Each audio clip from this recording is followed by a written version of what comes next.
Well, that's about it. That's what we have, and that's what we owe. It isn't very much, but Pat and I have the satisfaction that every dime that we've got is honestly ours. I should say this, that Pat doesn't have a mink coat, but she does have a respectable Republican cloth coat. And I always tell her that she'd look good in anything.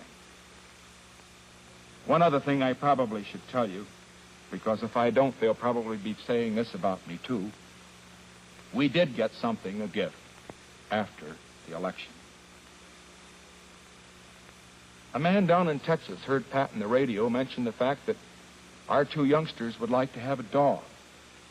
And believe it or not, the day before we left on this campaign trip, we got a message from the Union Station in Baltimore saying they had a package for us.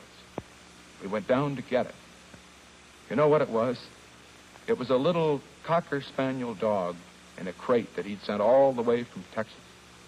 Black and white, spotted. And our little girl, Tricia, the 6-year-old, named it Checkers. And you know, the kids, like all kids, love the dog. And I just want to say this right now, that regardless of what they say about it, we're going to keep it. It isn't easy to come before a nationwide audience and bare your life, as I've done.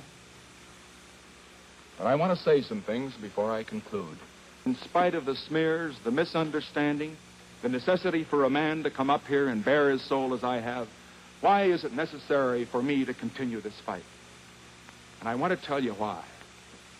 Because, you see, I love my country.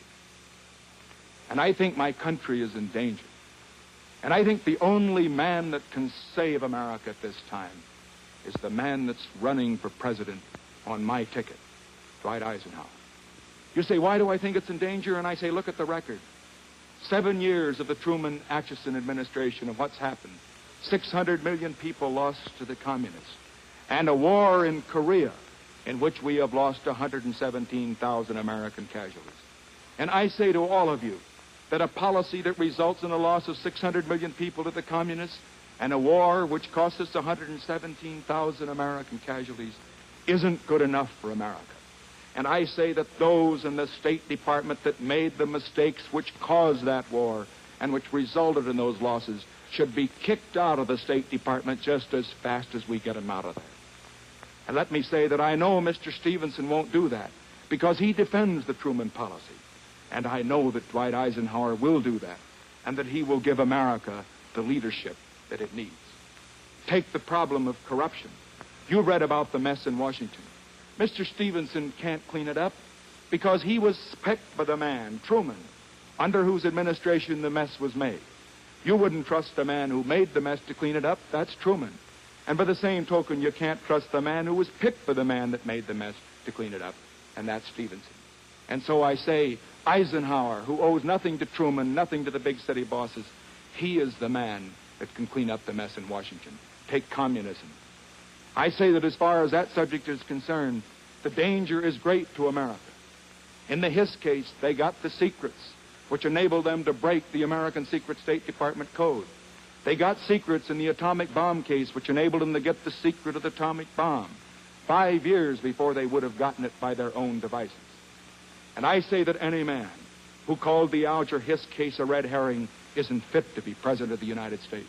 I say that a man who, like Mr. Stevenson, has pooh-poohed and ridiculed the communist threat in the United States. He said that they are phantoms among ourselves. He has accused us that have attempted to expose the communists of looking for communists in the Bureau of Fisheries and Wildlife. I say that a man who says that isn't qualified to be president of the United States. And I say that the only man who can lead us in this fight to rid the government of both those who are communists and those who have corrupted this government is Eisenhower. Because Eisenhower, you can be sure, recognizes the problem, and he knows how to deal with it. And now, finally, I know that you wonder whether or not I am going to stay on the Republican ticket or resign. Let me say this. I don't believe that I ought to quit, because I'm not a quitter. And incidentally, Pat's not a quitter. After all, her name was Patricia Ryan, and she was born on St. Patrick's Day, and you know the Irish never quit. But the decision, my friends, is not mine. I would do nothing that would harm the possibilities of Dwight Eisenhower to become president of the United States. And for that reason, I am submitting to the Republican National Committee tonight through this television broadcast the decision which it is theirs to make. Let them decide whether my position on the ticket will help or hurt. And I'm going to ask you to help them decide. Wire and write the Republican National Committee whether you think I should stay on or whether I should get off. And whatever their decision is, I will abide by it. But just let me say this last word. Regardless of what happens, I'm going to continue this fight. I'm going to campaign up and down in America until we drive the crooks and the communists and those that defend them out of Washington. And remember, folks, Eisenhower is a great man, believe me. He's a great man.